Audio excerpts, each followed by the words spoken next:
Ina, I was wondering if you could explain to me a little bit more about what you were presenting today. So we work on marine optics. So we're looking at the interaction of sunlight with the ocean and what that means for the ecosystem. And when you think about sunlight interacting with the ocean, one of the key questions is how much light is absorbed. So how deep can it get into the ocean? And that is defined by how quickly is it absorbed. And so I've done a lot of work on different absorption techniques, and I was presenting one of them today. You're presenting this sort of new method as opposed to an original method. So you can maybe explore upon that? Yes. Why the need for this new method? Sorry. So the need for this new method is that all our traditional methods have two restrictions. One of them is they're typically affected by scattering from marine particles, so we overestimate absorption.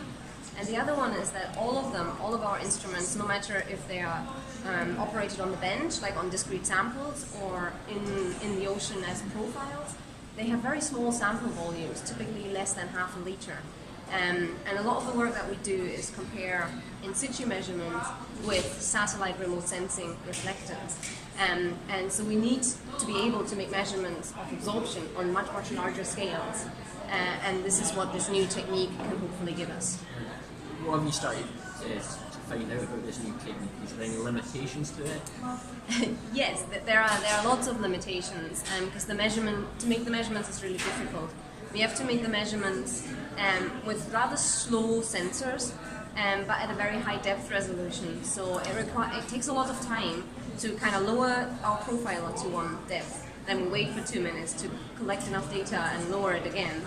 And ideally we would do that in like a 10 centimeter resolution, but by that then it would take hours to take a 20 meter light profile.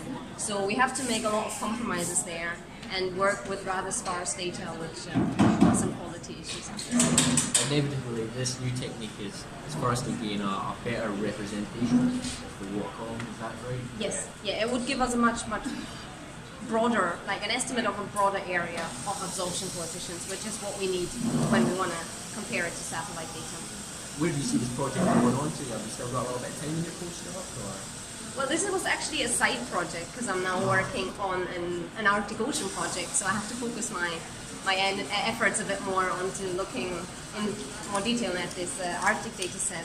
But if I have some time, I would like to do a more thorough characterization of and quality control of the data, and then just see if there are maybe other areas, different water types where we can just test this technique and see if it's still reliable.